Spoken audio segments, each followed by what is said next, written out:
Philippians chapter 3, verse 12 to 14. The title of this message po, Pressing On Toward a Heavenly Goal. Yan. So may goal na po ba kayo sa susunod na taon? Huwag niyo po itong kalilimutan isali.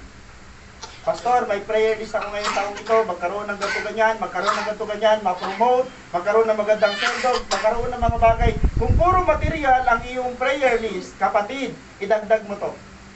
Kasi mas mahalaga ito sa lahat ng nilista mo mga bagay, pinansyal o ano mga bagay na yan. Mas mahalaga ito dahil ito ay may eternal value. Amen po ba? Amen ho. Yan ang mensahe natin. Yan ho ang pamagat natin ho. Pressing on toward the heavenly goal. Magpatuloy patungo sa isang makalangit na layunin. Ano, sabi dito ho sa isang quotation, it's not bad to have a goal here on earth to succeed in life. Hindi naman ho masama. Hindi ho masama na mayroon kayong goal, mayroon kayong layunin sa buhay para ho magtagumpay. Dito sa mundo wala ho, hindi ho mali yan. Pero ho, ito ho ang mas maganda. But it is still more important to have a heavenly goal for eternal life. Pero ito pa rin ang mas mahalaga. Ito pa rin yung higit sa lahat ng mga goal na dapat ginugol natin, yung mga makalangit na bagay na mayroong eternal value. Babalikan ko lang ha. Hindi ho masama, Pastor. Paano to? Nagdidesire ako ngayon makagraduate, nagdidesire ako ngayon makapasa sa board exam, wala akong problema dyan. Kasamahan ko kayo sa panalangin dyan. Pero ho, isama nyo lagi yung spiritual ninyong kalalagayan. Amen ho? Isama nyo ho lagi yan. Minsan madalas ho, ito ho ang madalas mapag-iwanan, lahat ng hiniling na sa Panginoon, lahat ng bagay ay inasta sa Panginoon, pero ho nakalimutan niya yung spiritual na kalagayan niya na Lord, mag-mature sana ako, lumago sana ako para mas magamit mo ako. Kapatid, huwag natin kalilimutan, yun pa rin ang pinakamahalaga. Amen po? Nagkaroon man tayo ng malalaking pera, pero wala naman tayong nawin na tao. Alam nyo bang mas valuable yung nakawin ka ng isa kaysa nagkaroon ka ng maraming pera? Okay, balikan natin ho ang mensahe ho. Pressing on toward a heavenly goal. At ito ho ang sasagutin natin. Why we must press on toward a heavenly goal? Bakit kailangan natin magpatuloy? At bakit kailangan natin sumulong sa mga makalangit na layunin? Mayroon ho tatlong dahilan. Number one, because we are not yet perfect. Sino ho dito ang perfecto na? Maganda yung kanta kanina, no? Tayo, hindi tayo perfecto, pero ang Diyos at ang plano niya, perfect. Wala ka nang dapat baguhin. Diba? Ang prayer natin, ang ganda nung paalala kanina sa prayer. Ang prayer natin ito, pero bakit ito ang binigay ni Lord? Dati, hindi natin yan ma-appreciate hanggang sa dumating ang time, teka, bakit hindi ko na-appreciate yung tugon ng Panginoon? Ito nga yung kalooban niya. Diba ang prayer natin, Lord, not my will, but your will be done. Kung ang tinugon ng Panginoon sa iyo ay kanan, pero kaliwa ang pinag-pray mo, then irespeto natin yung kanan na yun, bakit yun ang perfect will ng Panginoon. Amen. Amen po ba? Sino dito may mga pinag-pray, pero taliwas sa kanya natanggap? Okay, baka isip-isip kayo dyan, may mga pinag-pray ba kayo, pero hanggang ngayon hindi ninyo natatanggap? Then yan yung perfect will ng Panginoon. Yan yung perfecto kalooban ni Lord. Hindi ko sinasabing nakamtan ko na ang lahat, o kaya naging ganap na ako. Okay, hindi daw niya. Sabi niyan, tingnan nyo sa translation, sabi dito, not that I have already obtained this or am already perfect. Brothers, I do not consider that I have made it my own. But one thing I do, forgetting what lies behind and straining forward to what lies ahead. So ang sekreto ni Pablo, kaya siya nakakapagpatuloy ng usad, nakakapagpatuloy sa paglilingkod sa Panginoon, isang sekreto na gusto kong ibigay sa inyo, kailangan kalimutan mo na yung nasa likod. Sino dito ho yung nag-aararo? Sa Bible, isang illustration, kung gusto mong maging maganda ang iyong future, kung gusto mong makafocus sa unahan, kailangan katulad ka dapat ng mag-aararo. Yung nag-aararo ho, para matapos na yung kanyang inaararo, hindi siya lingon ng lingon sa likod.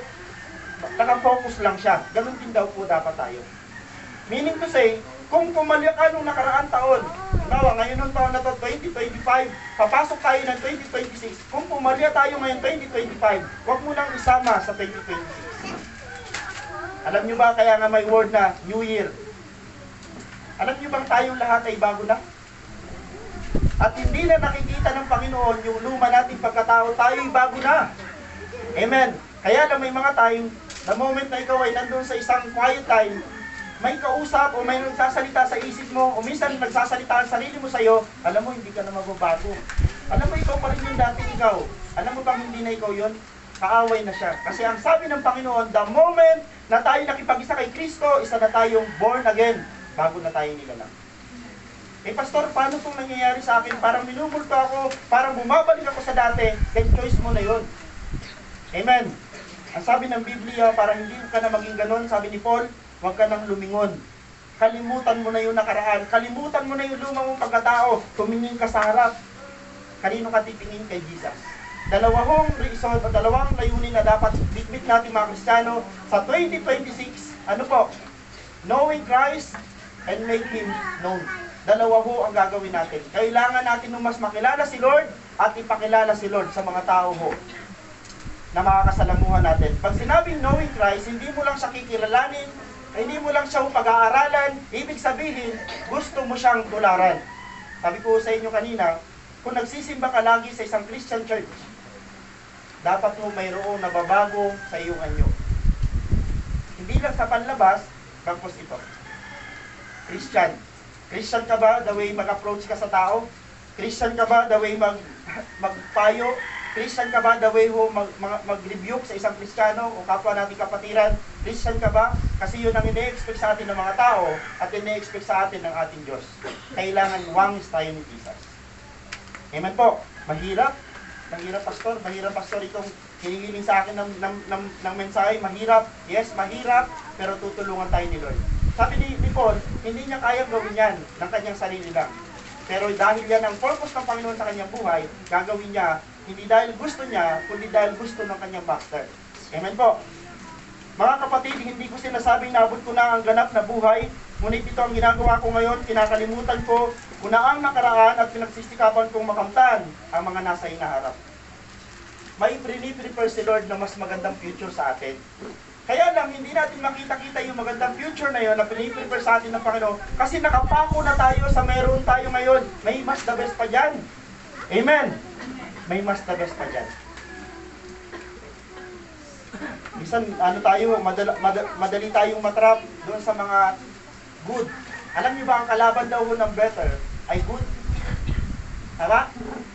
Pero ang better mo, may kalaban pa yan. Ano? Kalaban siya ng best. Ano ho ba ang pangako ng Panginoon sa buhay natin? Hindi lang good, hindi lang better, ang plano ng Lord best. Ang plano ng Diyos sa ating buhay. Okay, sabi dito, despite past spiritual growth, Paul admits he hasn't reached the ultimate goal.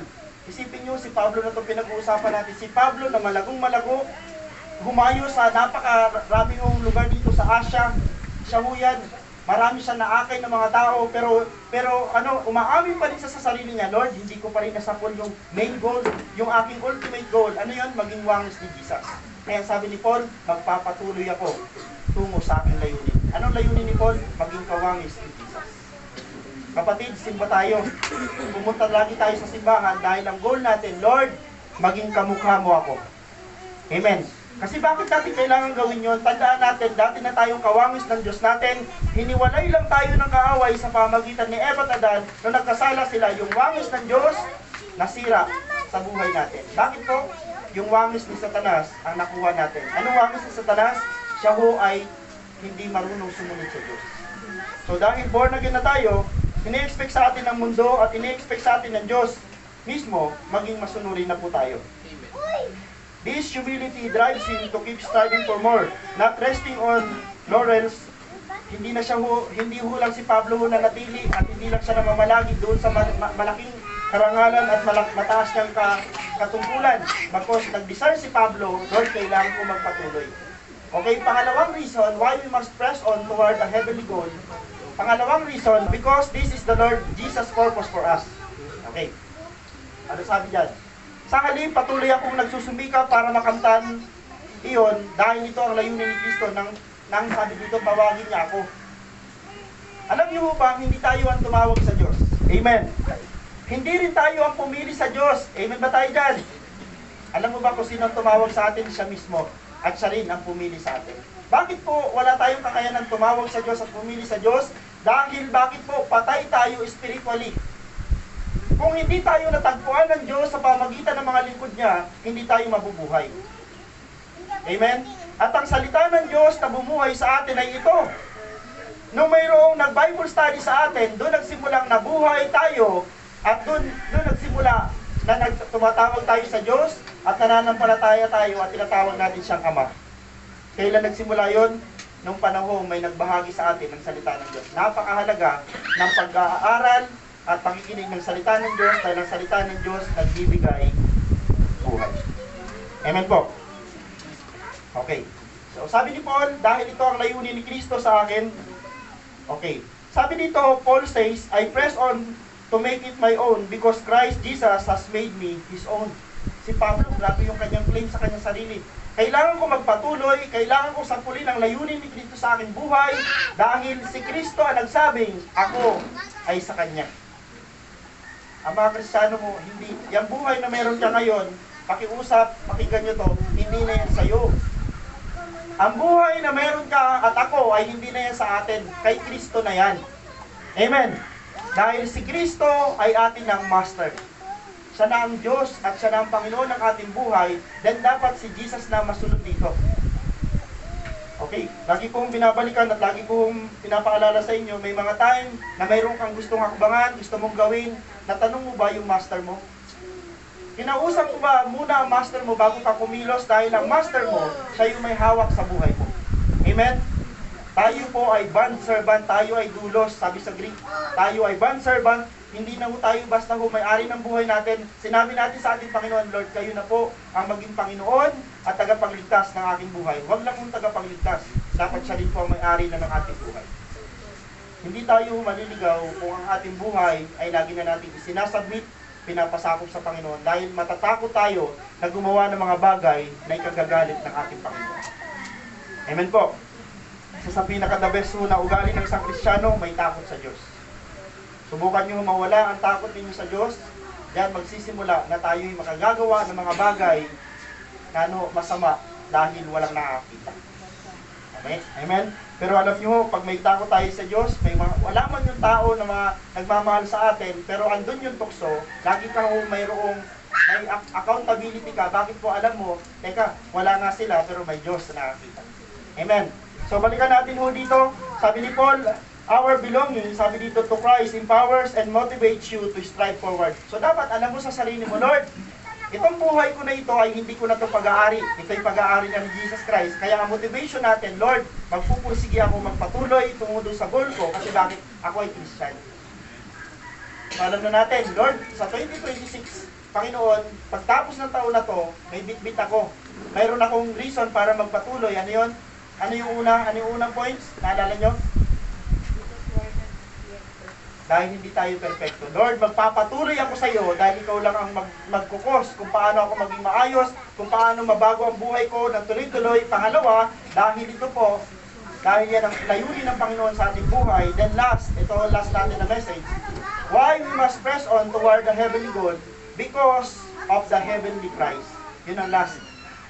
Alam niyo ba, alam niyo, sabi ko Lord, nagtataka ako sa napakaraming mga tao sa mundo.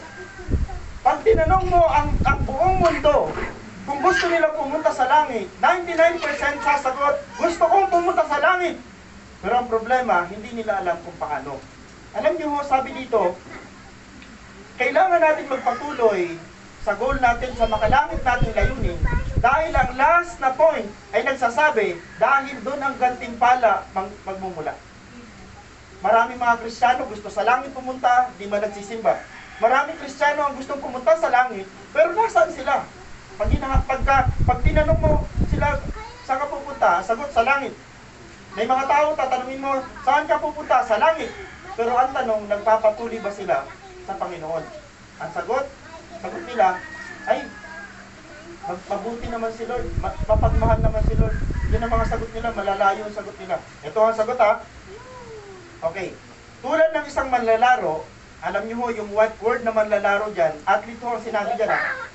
Si Paul, kausap niya mga taga-Pilipos, alam niya kung paano kakausapin ng mga taga-Pilipos dahil may laro sa Pilipos, may larong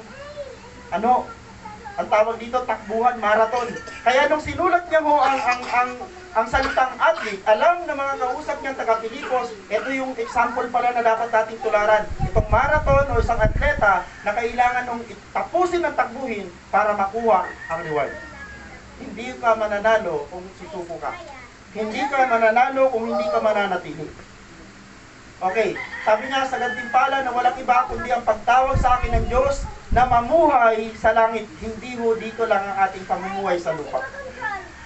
Kumusta ang pamumuhay mo sa lupa, Pastor?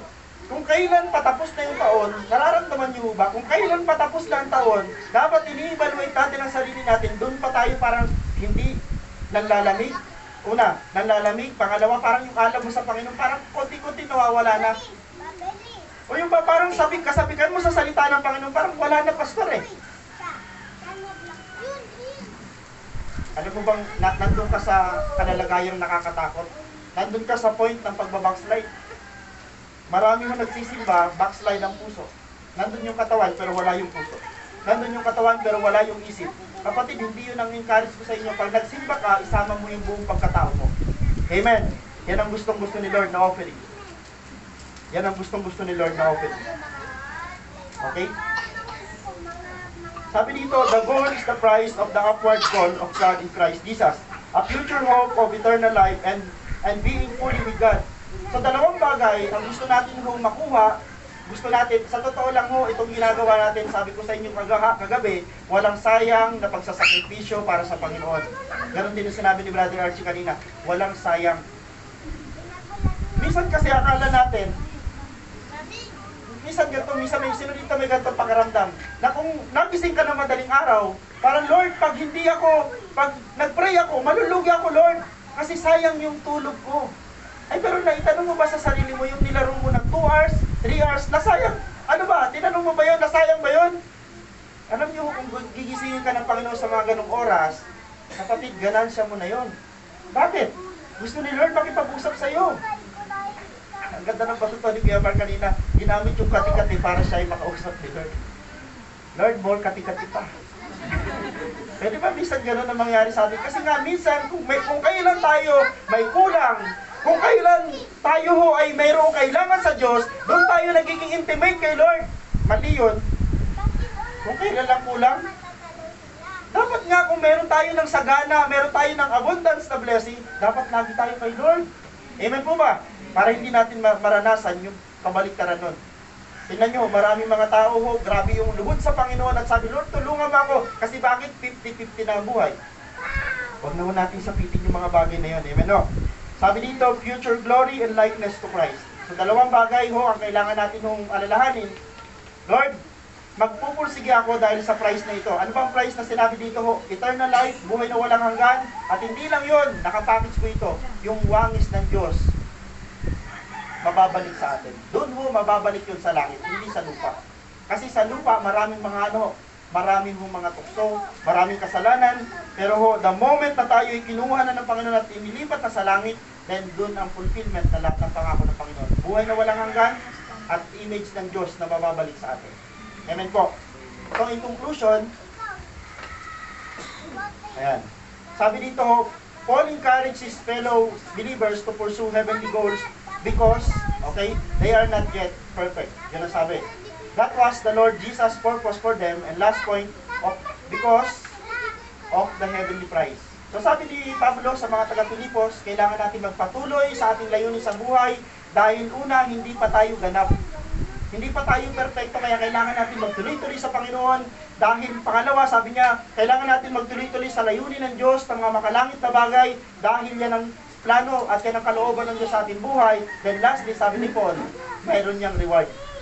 Kapatid, yung ginagawa mo dito pagpunta sa simbahan, yung ginagawa niyo pagpapagamit dito sa Panginoon, maaaring hindi ko kayang tumbasan, hindi ko kaya kayong i-bless nang naaayon sa gantimpala na para sa inyo, pero kaya ng Diyos i-bless kayo. Amen o? Sa ating application po, sabi dito, katulad ni Apostol Pablo, gawin natin ang gawaing nais ng Panginoon na ipagpatuloy natin gawin. Kinuha ang kanyang encourage sa atin upang, sabi dito, tayo maging ganap, tayo makasunod sa kanyang layunin at kalooban, and last, tayo makatanggap ng gantimpala ng ating Diyos sa langit. Then finally ho, ito ang dapat nating gawin bilang mga mananampalataya ng ating Panginoong Hesus mula ngayon hanggang sa taong darating. Amen po. Huwag niyong kakalimutan yung last na message. Kailangan natin magpatuloy tungo sa layunin ng makalangit na mga bagay. Maaaring iba ho ang pursuit natin sa buhay, magkakaiba tayo, pero babalikan ko lang, huwag niyo namang kalimutan isama sa pursuit sa inyong buhay, sa pursuit niyo sa inyong buhay, alin po? Yung maging spiritual. Amen po. So sa Diyos po ang pinakamataas na papuri. Ito ang mensahe natin. Let's on toward the heavenly goal. Amen po.